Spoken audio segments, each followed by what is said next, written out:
In this video tutorial, we're going to composite the three scenes that we created in Maya and After Effects, adding an audio file at the end. We'll begin by opening After Effects and clicking on New Project in the left-hand corner, and then I will import the three files that we made inside of After Effects and Maya. Command-I or File Import. I'll select the videos and the audio file that you'll be provided with. And now I'm going to drag my video clips into my timeline. I'll marquee select all three, and I'll drag into the comp window.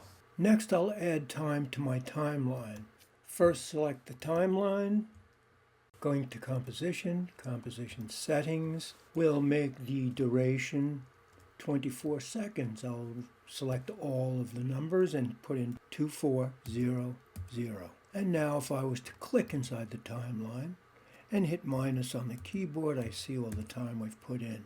Now the opening clip will be the flyby, and then the second clip will be the lander picking up the can and flying off, and the last one will be the lander circling around and kind of leaving the planet with the can in. Next we'll put a fade in, fade out.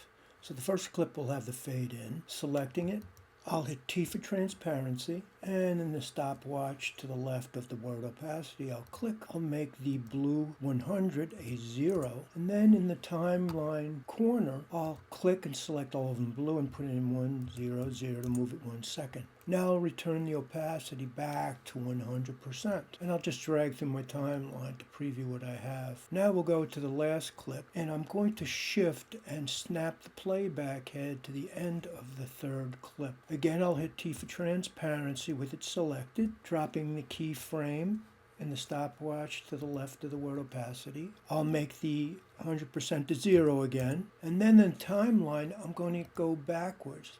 In the corner of the timeline, I'll make it 1 second less and return the opacity to 100.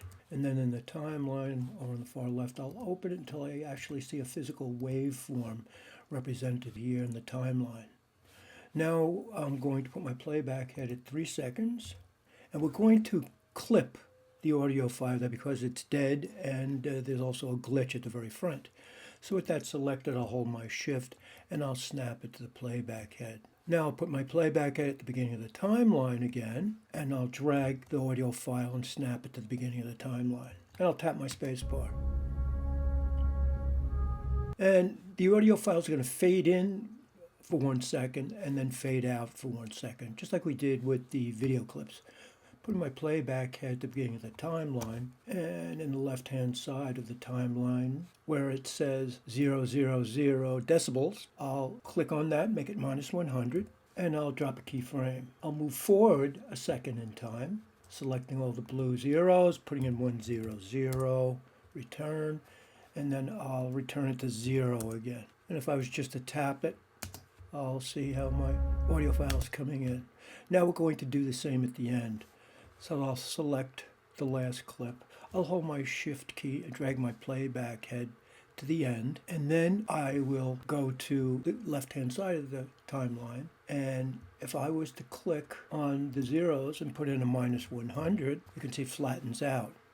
Now we need to go backwards 1 second and return it to 0. So I'll select it and I'll delete the 21, making it 20, hitting return, and then I'll make my audio 0 again. So we look at the timeline now, you can see how it rises and then descends beginning and end. While I'm at the end of the timeline here, I'll hold my shift key and snap the playback head to the end of the last video file, number 3.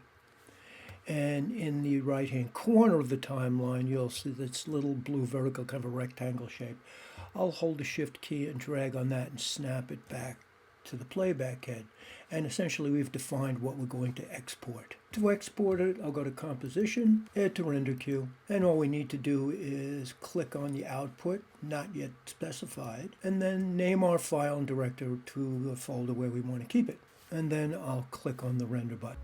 I'll play my file just to make sure it's what I wanted. So we should see something like this.